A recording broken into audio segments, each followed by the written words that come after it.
ஆண்டவர் இரட்சகரமாக இயேசுவின் இனிதான நாமத்தினால் உங்களை வாழ்த்துகிறேன். இந்த நாள் நம்முடைய ஆவிக்குரிய சிந்தனைக்காக யோபு 3 25 வசனத்தை நான் வாசிக்கிறேன்.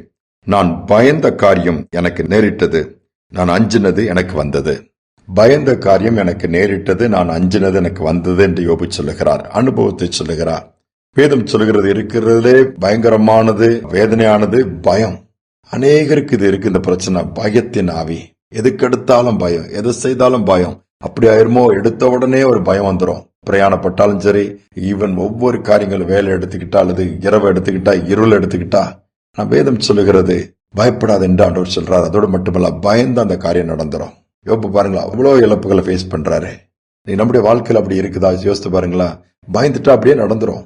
சரீரத்தை எடுத்துக்கிடுங்க, பயம் வந்துருச்சுனாலே போதும், எல்லா ஆர்கனும் வேற மாதிரி மாறிடும். பிரஷர் ஏறிடும், அதுக்கப்புறம் சுகர் வந்துடும், அதனால பலவீனப்பட்டுற, சாப்பாடு இறங்காது, கடைசியில மரணத்தை தான் சந்திக்கணும். ஆரம்பம் எங்கன்னா பயம். அதனாலதான் ஆண்டவர் பயத்தை புறம்பே தள்ள சொல்கிறார். பயப்படாதுங்கன்னு சொல்றாரு, பயத்தின் ஆவியை நான் கொடுக்கலன்னு சொல்றாரு. இன்னைக்கு நாம எப்படி இருக்கிறோம்?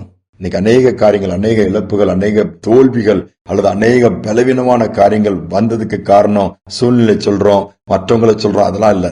நாம பயப்படுகிறதுனாலதான் நம்முடைய வாழ்க்கையில் இந்த பாதிப்பு வருகிறது. ஒலிம்பிக்காக நல்லா பிரயாசப்பட்டு முயற்சிகள் எடுத்து பயிற்சி எடுக்கிற ஒரு வாலிப பிள்ளை, பயிற்சியில எல்லாவற்றிலும் அவன் என்ன பண்ணுகிறார்? ஜெயிக்கிறார். ஒரு இதிலும் தோல்வியே பார்க்கல. அவளை அந்த பயிற்சி டைம்ல ட்ரைனிங்ல போட்டோ எடுக்கும்போது பார்க்கும்போது எல்லாத்தையும் அடிச்சு தள்ளிட்டு போறது. அந்த அளவு ஃபர்ஸ்ட் அவ தான். ஆனா ஒலிம்பிக் போனா தோத்து போயிருந்தான். மெயின் இதுல தோற்று போன உடனே இவளுக்கு ஒண்ணுமே புரியல. ஒரே குழப்பம். என்ன சொன்ன, ஒரு மனநல டாக்டர் போய் பார்க்க போகும்போது அவர் இந்த காரியத்தை மைண்ட ரீட் பண்ணி அவளுக்கு என்ன எதனால தோற்று போறான்னு சொல்லும் பொழுது 4 வில்லையும் ஒரு அம்பையும் கையில கொடுக்கறாங்க.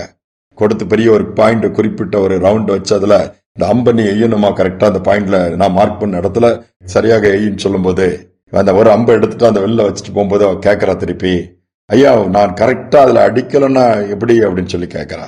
அப்பவுமே இந்த மனநல மருத்துவர் புரிஞ்சுக்கிட்டாராம், பிரச்சனை இங்கதான் சொல்லி அதெல்லாம் கீழே வைமான்னு சொல்லிட்டு, ஃபர்ஸ்ட் நீ உன்னுடைய பந்தயத்திற்கு போகும் பொழுது தோற்று போய்விட்டா என்ன செய்வதுங்கிறத யோசிக்கவே கூடாது. ஃபர்ஸ்ட் ஜெயிப்போங்கிற ஒரு நம்பிக்கையோட நீ ஓடணுமா அப்படின்னு சொல்லி அந்த வித ஒரு ஆலோசனை கொடுத்து அனுப்புறாரு. ஏன் ஓடுறதுக்கு முன்னாடியே தோல்வி நினைக்கிற? போ, அது 2வது உள்ளது. ஃபர்ஸ்ட் நீ ஜெயிக்கணும், அதுக்கு தான் ஓடுறா.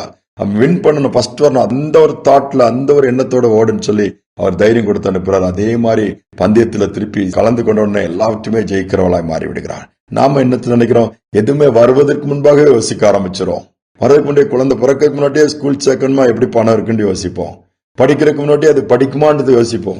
அது மாதிரி கொஞ்சம் படிச்சு முடிக்கும் போது வேலை கிடைக்குமா, அதுக்கு தான் நாட்கள் இருக்கிறது. ஆனா முன்பாகவே பயப்பட ஆரம்பிச்சிடும். திருமணம் எப்படி ஆகும், திருமணம் ஆன குழந்தை பாக்கியம், வரிசையா முன்பாகவே பயப்படுகிறோம். அதே மாதிரி பயந்தபடிதான் காரியம் நடக்குது, எதுவுமே வாய்க்காமல் போய்விடுகிறது.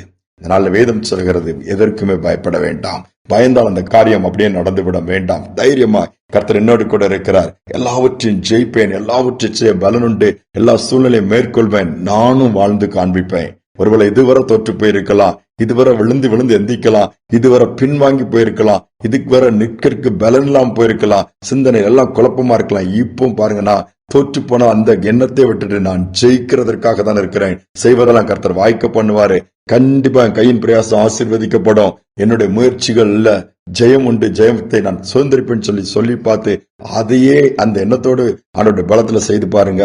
நிச்சயமாகவே நன்மையும் கிருபையும் மட்டுமல்ல, எல்லா நாட்களும் நமக்கு ஜெயமும் நம்மை தொடரும். நாம் ஜெபிக்கலாமா? அன்பின் தகப்பனே, இந்த நல்ல நாளுக்காக நன்றியோடு துதிக்கிறோம், ஸ்தோத்திரிக்கிறோம். அநேக நேரம் நாங்கள் பயந்து விடுகிறோம், சின்ன சின்ன காரியங்களாலும் பயப்படுகிறோம். என்ன ஆகிவிடுமோ, வியாதினாலும் சரி, ஒரு சின்ன கட்டி வந்த கேன்சரா இருக்குமோ, சின்ன பலவீனம் வந்தா இது உயிர் போயிடுமோ, அல்லது இதனால பங்கன் ஆகாம போயிருமோ, இவ்வளவு ஆயிடுச்சுத, இந்த மாதிரி என் சரீரம் பாதிக்கப்பட்டுச்சு, இந்த அவையும் பாதிக்கப்பட்டுச்சு, டாக்டர்ஸ் முடியாதுங்கிறாங்களா, ஏதுவானாலும் சரி, உருவாக்கினவர் நம்மோடு கூட இருக்கிறார். அவர் மீண்டுமாய் புதுப்பிக்க அவரால் முடியும், உருவாக்க முடியும், செயல்பட வைக்க முடியும்.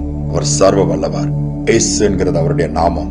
இயேசுவின் நாமத்தினால் எல்லா பலவீனமான சரீரங்கள் பலனுடையட்டும், குறைகள் மறையட்டும், தொடுதல் உண்டாகட்டும், அற்புதங்கள் நடக்கட்டும். தாழ்த்தி ஒப்புக் கொடுக்கிறேன். தைரியத்தை கொடுப்பதற்காக ஸ்தோத்திரம். துதிகனமை ஏற்றுக்கொள்ளும் இயேசுவின் நாமத்தில் பிதாவே, ஆமேன், ஆமேன். எதை குறிச்சும் பயப்படாதுங்க, கர்த்தர் கூட இருக்கிறாரே. தைரியமா முன்னேறி போங்க, ஜெயம் நமக்கு தான். இந்த சிந்தனையோட நாளை தொடரும். மீண்டும் நாளை தினம் சந்திப்போம்.